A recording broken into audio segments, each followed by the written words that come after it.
conflicts between employees can and does arise in the workplace, and it can really derail collaboration and affect performance and productivity. I'll explain how to deal with that in this video.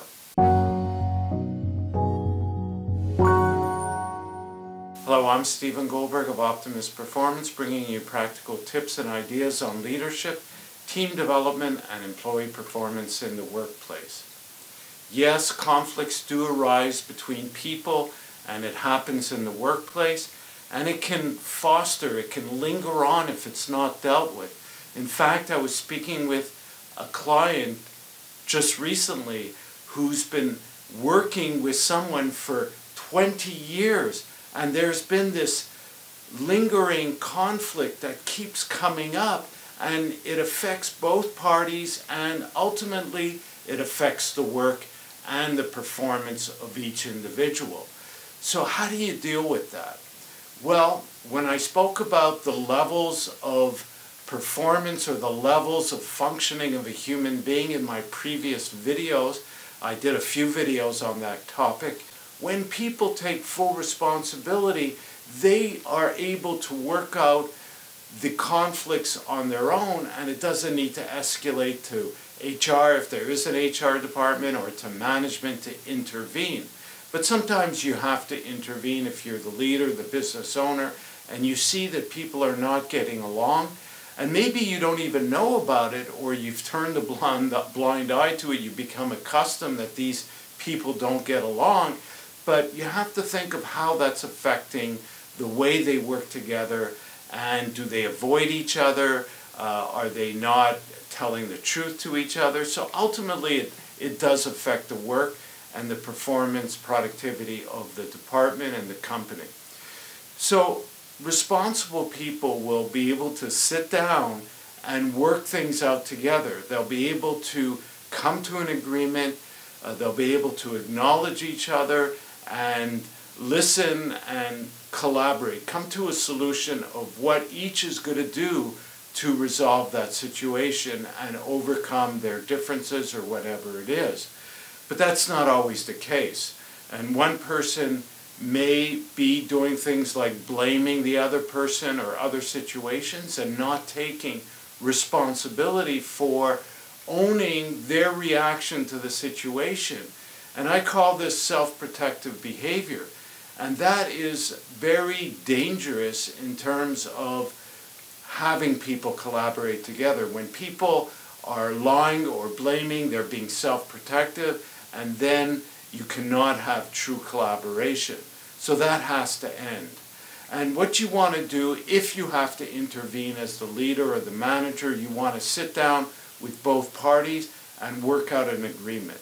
Now, if you're one of the people in the conflict and you are wanting to take responsibility and work on the behaviors, what you need to do to resolve the situation and work well with that person, I call you a winner.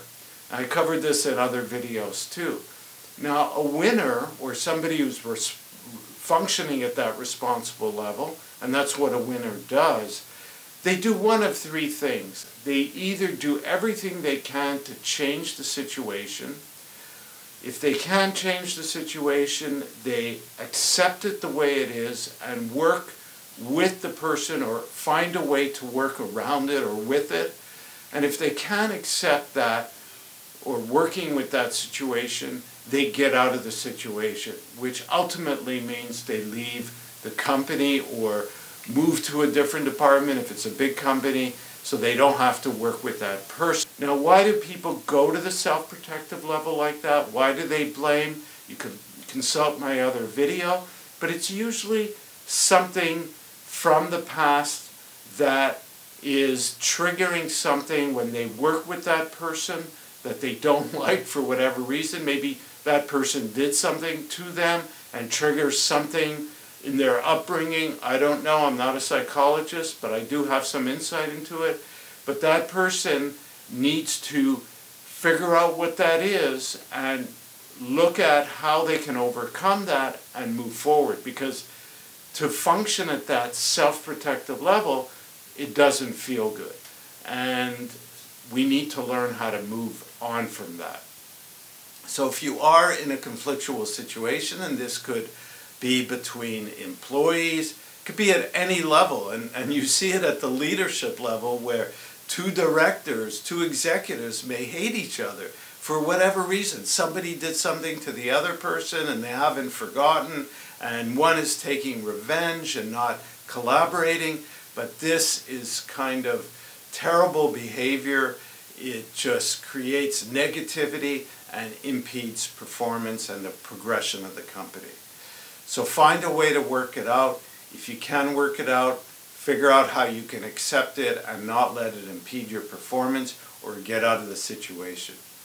So I hope this is helpful, and that if you're facing a situation now or one comes up, you'll have some tools and resources on what you could do to resolve it. Check out some of the related videos. There's a video recommended for you now. As I mentioned, there's the videos on the levels of growth and how that affects the dimensions of life. There's blog articles on my website you can consult. There's forms, worksheets, and templates I make available for free. Check those out. Thank you for listening, and we'll talk again soon.